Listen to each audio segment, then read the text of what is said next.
لا یؤمن احدکم حتی اکون احب الیہ من والدہ وولدہ والناس اجمعین سبحان ربک رب العزت عما یصفون وسلام علی المرسلین والحمد للہ رب العالمین۔ اللہم صلی علی سیدنا محمد وعلی آل سیدنا محمد وبارک وسلم۔ اللہم صلی علی سیدنا محمد وعلی آل سیدنا محمد وبارک وسلم۔ اللہم صلی علی سیدنا محمد وعلی آل سیدنا محمد وبارک وسلم۔ قرآن کے پاروں میں تیرے نام کا چرچا، قرآن کے پاروں میں تیرے نام کا چرچا ہے، چاند ستاروں میں تیرے نام کا چرچا، گلشن کی ہر ایک رنگ میں گل میں تیری خوشبو، رنگین بہاروں میں تیرے نام کا چرچا، موجوں کی روانی میں تلاطم میں بحر میں، خاموش کناروں میں تیرے نام کا چرچا، غلماں میں ملائک میں، فردوس میں حوروں میں، جنت کے نظاروں میں تیرے نام کا چرچا، مسجد ہو کہ محراب منبر کے مصلی، ہم کو ملا چاروں میں تیرے نام کا چرچا، صدیق میں، فاروق میں، عثمان میں، علی میں، آقا تیرے یاروں میں تیرے نام کا چرچا، تخصیص ہے اصحاب میں ان چاروں کی ورنہ سارے تیرے یاروں میں تیرے نام کا چرچا، بلغ العلا بکمالہ، بلغ العلا بکمالہ، کشف الدجا بجمالہ، حسنت جمیع خصالہ، صلو علیہ وآلہ۔ معزز حاضرین، السلام علیکم ورحمۃ اللہ وبرکاتہ۔ اللہ رب العزت نے ہم سب کو دین کی مناسبت سے اپنے پاک گھر کے اندر بیٹھنے کی توفیق نصیب فرمائی۔ اللہ سے دعا ہے اللہ رب العزت ہم سب کو ان سب باتوں پر جو اس وقت باتیں کہیں جائیں عمل کرنے کی توفیق نصیب فرمائے۔ آپ صلی اللہ علیہ وسلم کا حسن، ایک صحابی فرماتے ہیں کہ میں ایک مرتبہ اللہ کے نبی صلی اللہ علیہ وسلم کی خدمت کے اندر حاضر ہوا، رخ کچھ اس طرح یوں ہوا، سامنے آپ علیہ الصلوۃ والسلام اور آپ علیہ الصلوۃ والسلام کے ٹھیک اوپر 14ویں رات کا چاند چمک رہا تھا۔ میں یوں کھڑا تھا، سامنے نگاہ آپ علیہ الصلوۃ والسلام کے رخ انور پر، اور پھر آپ کے اوپر چاند جو کہ 14ویں رات کا چاند پوری آب و تاب کے ساتھ روشن تھا، اپنے اندر پرنور لیے ہوئے تھا۔ کبھی میں آقا کے چہرے کو دیکھتا، کبھی چاند کو دیکھتا، کبھی آقا کے والضحیٰ والے چہرے کو دیکھتا، کبھی ان زلفوں کو دیکھتا کہ جن کو واللیل فرمایا، کبھی میں آقا کے چہرے کو دیکھتا تو کبھی میں اس 14ویں رات کے چاند کو دیکھتا۔ کافی دیر ہوتا، کبھی میں آقا کے چہرے کو، کبھی 14ویں رات کے چاند کو دیکھتا۔ کافی دیر بعد میں نے یہ فیصلہ فرمایا کہ اے چاند، تیرے اندر عیب ہے لیکن میرے آقا کی حسن میں کوئی عیب نہیں۔ اس لیے یہاں کسی شاعر نے ایک شعر کہا، چاند سے تشبیہ دینا کہاں انصاف ہے، چاند سے تشبیہ دینا کہاں انصاف ہے، چاند پہ ہے چھائیاں مدنی والے کا چہرہ صاف ہے۔ تو آپ صلی اللہ علیہ وسلم کا حسن یوں لگتا ہے، اور وہ حضرت حسان بن ثابت رضی اللہ تعالی عنہ کے اشعار میں بھی ہے کہ یوں لگتا ہے کأنک قد خلقت کما تشاء، کہ اللہ نے آپ کو آپ کی منشا کے مطابق پیدا فرمایا ہے، جیسا کہ آپ کی چاہت ہو، جیسا آپ چاہ رہے ہوں اس طرح اللہ نے آپ کو پیدا فرمایا۔ آپ علیہ الصلوۃ والسلام کے تو پسینے کے اندر بھی خوشبو تھی۔ صحابہ کرام فرماتے ہیں کہ جب ہم آقا کو دیکھنے کے لیے نکلتے تو صرف راستے کی خوشبو سے پہچان لیا کرتے تھے کہ آقا اس گلی سے گئے۔ ایک صحابیہ رضی اللہ تعالی عنہا دوپہر کے وقت اپنے ایک بچے کو ایک چھوٹی سی شیشی دیتی اور کہتی بیٹا محبوب آرام فرما رہے ہوں گے، محبوب کے جسم سے جو پسینہ نکلے اس معطر پسینے کو، اس خوشبودار پسینے کو اس شیشی کے اندر رکھ لینا۔ وہ فرماتی ہیں کہ میں آقا کے اس پسینے کی خوشبو کو دوسری عطر والی شیشی کے اندر ڈال لیتی اور پھر میں اس کو استعمال کرا کرتی تھی۔ آپ صلی اللہ علیہ وسلم کے لعاب مبارک کے اندر اتنی تاثیر تھی کہ جس دن خیبر کو فتح کرنا تھا اس دن حضرت علی رضی اللہ تعالی عنہ کی آنکھیں دکھ رہی تھی۔ آپ صلی اللہ علیہ وسلم نے اپنا لعاب مبارک لیا اور ان کی آنکھوں پر لگا لیا، ان کی آنکھیں ٹھیک ہو گئی۔ اللہ کے نبی صلی اللہ علیہ وسلم کے ہاتھ مبارک کی تاثیر کا یہ اثر کہ ایک مرتبہ حضرت فاطمہ الزہرا رضی اللہ تعالی عنہا، وہ فاطمہ کی جس کو آپ علیہ الصلوۃ والسلام نے اپنے جگر کا ٹکڑا کہا ہو، وہ فاطمہ کہ جو بے وقت آپ کے گھر میں داخل ہوئی اور پوچھا اے فاطمہ آج کیسا آنا داخل ہوا، آج آپ کیسے بے وقت آئی ہیں؟ تو فاطمہ جواب دیتی ہیں یا رسول اللہ حضرت ابو بکر سمجھ رہے ہیں کہ آقا مجھ سے ناراض ہیں، حضرت عمر، حضرت سلمان فارسی رضی اللہ تعالی عنہم اس صحابہ یہ سمجھ رہے ہیں کہ 3 دن گزر چکے ہیں، آقا نہ کسی سے کلام کر رہے ہیں نہ کوئی واعظ فرما رہے ہیں، شاید لگتا ہے ناراض ہیں، یا رسول اللہ میں اس لیے آپ کی خدمت اقدس کے اندر حاضر ہوئی ہوں۔ آپ علیہ الصلوۃ والسلام نے فرمایا فاطمہ تو بضعۃ منی، فاطمہ تو میرے جگر کا ٹکڑا ہے۔ وہ فاطمہ کہ جس کی حیا کا یہ عالم۔ آپ علیہ الصلوۃ والسلام نے پوچھا اے فاطمہ رات کو چاند دیکھا ہوگا؟ کہ ہاں یا رسول اللہ میں نے چاند نہیں دیکھا۔ اے فاطمہ کیوں؟ رات تو پہلی تاریخ تھی چاند کی، آپ کو دیکھنا چاہیے تھا۔ یا رسول اللہ میں چاند کو دیکھتی لیکن میں نے اس سوچ کے ساتھ چاند کو نہیں دیکھا کہ آج لوگ اپنی چھتوں پر چڑھ کر چاند کا نظارہ کر رہے ہوں گے، چاند کو دیکھ رہے ہوں گے، مرد بھی عورت بھی جوان بھی، سب کی نگاہیں چاند پر جمی ہوئی ہوں گی۔ یا رسول اللہ اگر آپ کی بیٹی فاطمہ بھی آج کی رات میں چاند دیکھتی تو کہیں غیر محرم کی نگاہیں جو چاند پر ٹکی ہوئی تھی ان کی نگاہوں سے آپ کی نگاہ نہ مل جاتی، اس لیے آپ کی بیٹی فاطمہ نے چاند نہیں دیکھا ہے۔ یہ فاطمہ الزہرا کی حیا کا عالم۔ تو انہی کا واقعہ، آپ روٹی بنا رہی تھی، آپ علیہ الصلوۃ والسلام بھی آپ کے پاس 2-3 روٹیوں کو آپ نے ہاتھ لگا لیا، کافی دیر ہو گئی، حضرت فاطمہ الزہرا رضی اللہ عنہا نے ان روٹی کو توے پر ڈال دیا، کافی دیر گزر کے ان روٹیوں کو آگ پکڑ ہی نہیں، آٹا کا آٹا یوں ہی کچا۔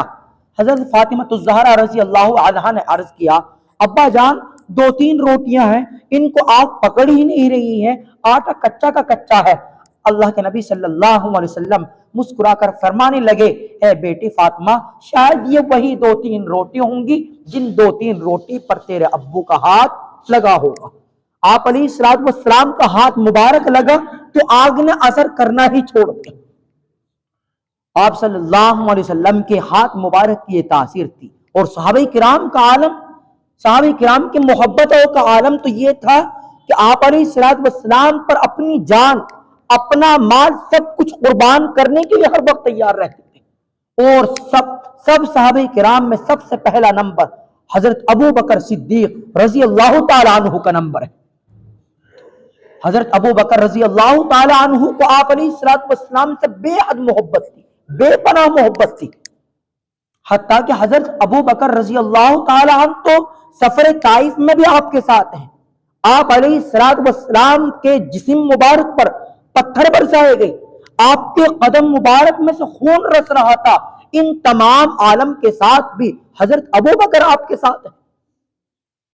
حتیٰ کہ حضرت ابو بکر رضی اللہ تعالیٰ عنہ آپ مدینہ سے باہر کسی کام کے لیے گئے ہوئے تھے، آپ نے ہی جیسے یہ خبر سنی آقا اب دنیا کے اندر نہیں رہے ہیں، آپ کے ہاتھ کے اندر ایک جھولا تھا، آپ کے ہاتھ کے اندر ایک تھیلا تھا، جیسے ہی محبوب کے وفات کی اطلاع ملتی ہے، حضرت ابو بکر صدیق رضی اللہ عنہ کے ہاتھ مبارک سے وہ تھیلا نیچے زمین پر گر جاتا ہے اور حضرت ابو بکر کے اوپر ایک آسمان کی بجلی ٹوٹ پڑی ہوتی ہے کہ آقا دنیا سے جا چکے ہیں۔ حضرت ابو بکر فوراً اسی کمرے کے اندر حجرہ عائشہ کے اندر تشریف لے گئے جہاں آقا کریم آرام فرماتے، تشریف فرماتے۔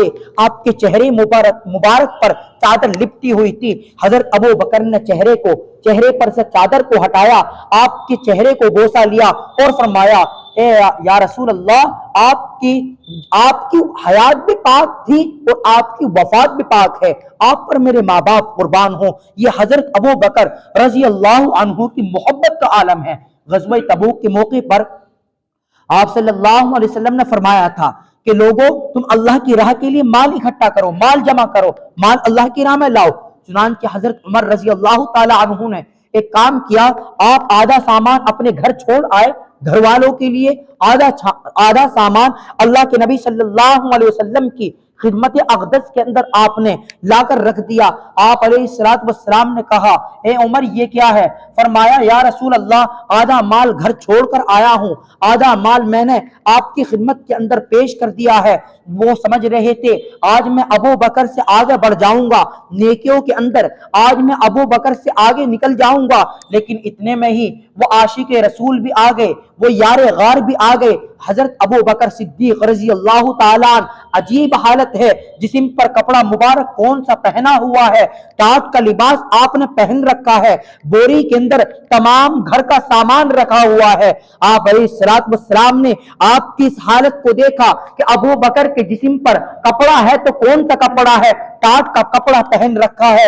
اے ابو بکر آپ گھر والوں کے لیے کیا چھوڑ کر آئے ہو؟ سارا سامان آپ نے اس پٹلیا کے اندر رکھ لیا ہے، جسم کے اندر بھی آپ نے جو پہن رکھا ہے ٹاٹ کا لباس پہن رکھا ہے، وہ ابو بکر، وہ یار غار، وہ حضرت ابو بکر صدیق جو آپ علیہ السلام پر اپنی جان بھی اپنا مال بھی سب کچھ قربان کرنے کے لیے ہر وقت تیار رہتے تھے، وہ ابو بکر جواب دیتے ہیں ابقیت لہم اللہ ورسولہ، یا رسول اللہ میں نے گھر اللہ اور اس کے رسول کو چھوڑا ہے، سارا سامان میں نے آپ کی خدمت کے اندر لا کر رکھ دیا۔ ایک روایت کے اندر تو یہ بھی آتا ہے کہ آپ نے اپنی گھر کی دیوار کے اندر یوں ہاتھ مارا کہ کہیں سوئی نہ اٹکی ہوئی رہ جائے، اس لیے میں اس سوئی کو بھی اس کے اندر رکھ لوں۔ چنانچہ اتنے میں ہی ایک فرشتہ جن کا نام حضرت جبرائیل علیہ السلام ہے وہ بھی تشریف لے آتے ہیں، آپ کے جسم پر کپڑا ہے تو وہ بھی ٹاٹ کا کپڑا ہے۔ حیران آپ علیہ السلام، اے جبرائیل تم نے بھی ٹاٹ کا لباس پہن رکھا ہے؟ کہ ہاں یا رسول اللہ، آج اللہ رب العزت ابو بکر کے اس عمل سے اتنے خوش ہیں کہ اللہ نے اعلان کر دیا اے میرے فرشتوں، اے میرے ملائکہ، آج تم بھی ابو بکر جیسا ٹاٹ کا لباس پہن لو۔ اور یا رسول اللہ، اللہ نے فرمایا ہے کہ ابو بکر کو تم میرا سلام عرض کرنا اور پھر سلام کے بعد یہ پوچھنا تم ابو بکر سے، اے ابو بکر تم اللہ سے اس حالت میں راضی ہو یا نہیں ہو؟ حضرت ابو بکر کی آنکھوں کے اندر آنسو آ جاتے ہیں اور عرض کرتے ہیں میں اپنے اللہ سے ہر حال میں راضی ہوں۔ یہ وہ لوگ تھے کہ جن کے لیے عرشوں سے سلام آیا کرتے تھے، وہ نقل کہ جس نقل کو فرشتوں نے بھی ادا کیا، وہ نقل کہ جو عرش پر اللہ رب العزت کو پسند آ رہی ہے اور اعلان فرما رہی ہیں اے میرے فرشتوں تم بھی ابو بکر جیسا ٹاٹ کا لباس پہن۔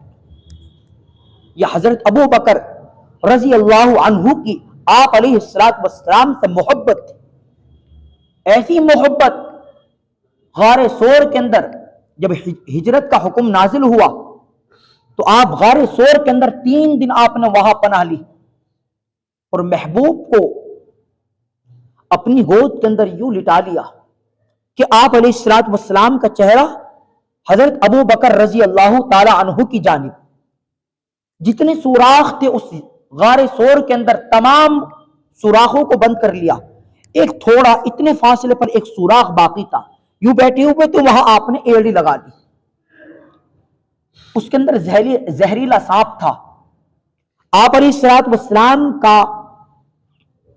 السلام کا چہرہ حضرت ابو بکر کی گود کے اندر ہے، آپ نے ایڑی لگا لی اس سوراخ کے اندر، محبوب کا سر مبارک، محبوب کا چہرہ آپ کی گود میں سانپ نے حضرت ابو بکر کی اس ایڑی کے اندر ڈگ مار دیا۔ لیکن محبت کا عالم دیکھیے گا، یہ ہیں واقعی پکے سچے عاشق رسول۔ محبت کا عالم یہ ہے کہ آپ ٹس مس نہیں ہوئے، جسم کے اندر بے چینی ہے، جسم کے اندر بے قراری پن ہے، کیونکہ وہ سانپ نے کاٹا، پورا جسم آپ کا بے چین ہو جاتا ہے، بے قرار ہو جاتا ہے۔ لیکن حضرت ابو بکر کی کیا مجال کہ وہ اپنی ایڑی کو ہٹا لے۔ آقا کا چہرہ آپ کی گود کے اندر تھا، حتیٰ کہ آنکھوں سے آنسو نکلے، اور وہ آنسو وہ شبنم کے قطرے کی طرح وہ آنسو آپ علیہ الصلوۃ والسلام کے چہرے مبارک پر گرا۔ آپ علیہ الصلوۃ والسلام کی آنکھ کھل گئی۔ پوچھا ابو بکر آپ کیوں رو رہے ہیں؟ حضرت ابو بکر نے فرمایا یا رسول اللہ، اس سوراخ کے اندر ایک زہریلی چیز ہے، اس نے کاٹ لیا ہے، جس کی وجہ سے میں بے چین اور بے قرار ہوں، اور اس بے چینی کی وجہ سے یہ آنسو نکلے ہیں۔ تو آپ علیہ الصلوۃ والسلام نے اپنا لعاب مبارک اس ایڑی پر، جس کے اندر جلن محسوس ہو رہی تھی، جس کے اندر درد محسوس ہو رہا تھا، آپ علیہ الصلوۃ والسلام نے اپنا لعاب مبارک اس کے اندر یوں لگا دیا، حضرت ابو بکر کا وہ درد وہ جلن سب ختم ہو گئی۔ حضرت عمر رضی اللہ تعالی عنہ کو بھی آپ علیہ الصلوۃ والسلام سے بہت محبت تھی۔ حضرت عمر رضی اللہ تعالی عنہ کو بھی آپ صلی اللہ علیہ وسلم سے بہت محبت تھی۔ کتنی محبت تھی کہ آپ علیہ الصلوۃ والسلام کی وفات کے بعد جب ان کو اطلاع ملی کہ آپ علیہ الصلوۃ والسلام کی وفات ہو گئی ہے، تو حضرت عمر رضی اللہ عنہ نے اپنے ہاتھ کے اندر تلوار کو لیا، تلوار لے کر آپ باہر کھڑے ہو گئے کہ اگر کسی نے یہ بولا کہ آپ علیہ الصلوۃ والسلام دنیا سے چلے گئے ہیں تو عمر کی تلوار اس کی گردن نہ پی۔ یہ کیا تھی؟ یہ محبت کے اندر آپ کہہ رہی تھی۔ حضرت عثمان رضی اللہ تعالیٰ عنہ ایک مرتبہ آپ علیہ الصلوۃ والسلام کی دعوت فرمائی، یا رسول اللہ آپ کی اور آپ کے ساتھیوں کی دعوت ہے۔ کہا ٹھیک ہے۔ آپ علیہ الصلوۃ والسلام آگے چل دیے، حضرت عثمان پیچھے پیچھے قدم گن رہے تھے آپ علیہ الصلوۃ والسلام کے۔ آپ صلی اللہ علیہ وسلم نے پوچھا اے عثمان میرے قدم کیوں گن رہے ہو؟ کہ یا رسول اللہ میں نے یہ سوچا ہے کہ آج میں محبوب کی دعوت کروں گا، اور محبوب کے قدم میرے گھر تک جتنے ہوں گے ان تمام قدموں کے برابر میں اپنے غلاموں کو آزاد کروں گا۔ یہ محبت کا عالم۔ حضرت علی رضی اللہ تعالیٰ عنہ کی محبت دیکھیے گا۔ حضرت علی رضی اللہ تعالیٰ عنہ ہجرت کے موقع پر آپ علیہ الصلوۃ والسلام نے فرمایا اے علی آپ میرے بستر پر لیٹ جاؤ۔ یہ وہ بستر تھا کہ جس بستر کی طاق میں باہر کفار کھڑے ہوئے ہیں، لیکن حضرت علی رضی اللہ تعالیٰ عنہ محبت کے نشے میں چور ہو کر بلا خوف و خطر اسی بستر کے اندر لیٹ گئے، آرام فرما ہو گئے کہ جس بستر کی طاق میں باہر کفار کھڑے ہوئے تھے۔ یہ تھی آپ علیہ الصلوۃ والسلام سے محبت کا نتیجہ۔ حضرت مولانا قاسم نانوتوی رحمۃ اللہ علیہ، کسی نے آپ کو سبز رنگ کا جوتا ہدیہ کیا، گفٹ کیا، حضرت نے وہ لے لیا، لیکن حضرت نے اس کو پہنا نہیں۔ لوگوں نے کہا حضرت سبز رنگ کا جوتا ہے، بہت قیمتی جوتا ہے، بڑے بڑے لوگ بھی پہنتے ہیں، بڑا عالیشان ہے، اور اس کی قیمت بھی ٹھیک ٹھاک قیمت ہے، حضرت پہن لیجئے گا۔ تو حضرت نے فرمایا کہ میں پہن تو لیتا، میں اس جوتے کو پہن تو لیتا، لیکن میرے آقا کی اس گنبد کا رنگ بھی ہرا ہے اور اس جوتے کا رنگ بھی ہرا ہے، میرے دل نے گوارا نہ کیا کہ گنبد خضرا والے رنگ کے جوتے کو میں اپنے قدم کے اندر ڈالوں۔ یہ محبت تھی۔ آپ مدینہ کے اندر ننگے پاؤں چل رہے ہیں، مکہ کی مدینہ کی زمین پتھریلی زمین، آپ ننگے پاؤں چل رہے، آپ کے قدم مبارک سے خون رس رہا تھا۔ لوگوں نے کہا حضرت آپ نے جو جوتے اپنے ہاتھوں کے اندر پکڑے ہوئے ہیں ان جوتوں کو پہن لیجئے گا، حضرت آپ کے قدم سے خون رس رہا ہے۔ کہ ہاں بات تو ٹھیک کہہ رہے ہو، پہن تو لیتا، لیکن میرے دل نے گوارا نہ کیا کہ یہ وہ گلی ہے کہ جس گلی کے اندر میرے محبوب کے قدم پڑے ہیں۔ قاسم کی مجال نہیں ہوئی کہ قاسم اپنے جوتوں کو پہن کر اس مدینہ کے دیار کے اندر آقا کے قدم کے اوپر اپنا قدم ڈالے۔ یہ کیا ہے؟ یہ حضرت مولانا قاسم نانوتوی رحمۃ اللہ علیہ کی محبت کا عالم تھا۔ انگریزی دور کے اندر جب انگریزوں نے آپ کے خلاف وارنٹ جاری کر دیے تو حضرت صرف 3 دن چھپے رہے، صرف 3 دن۔ 3 دن کے بعد آپ باہر نکل کر آ گئے۔ لوگوں نے کہا حضرت آپ کی تقدوں کے اندر ہے پولیس، آپ اپنا آپ کو چھپا لیں، اسی میں بہترائی ہے۔ تو حضرت نے کہا میں نے آپ علیہ الصلوۃ والسلام کی زندگی کا مطالعہ کیا، میرے محبوب غار ثور کے اندر صرف 3 دن رہے تھے، لہٰذا میں آپ علیہ الصلوۃ والسلام کی سنت پر عمل کرتا ہوں، صرف میں 3 دن چھپا رہوں گا۔ 3 دن کے بعد آپ نکل کر آ گئے۔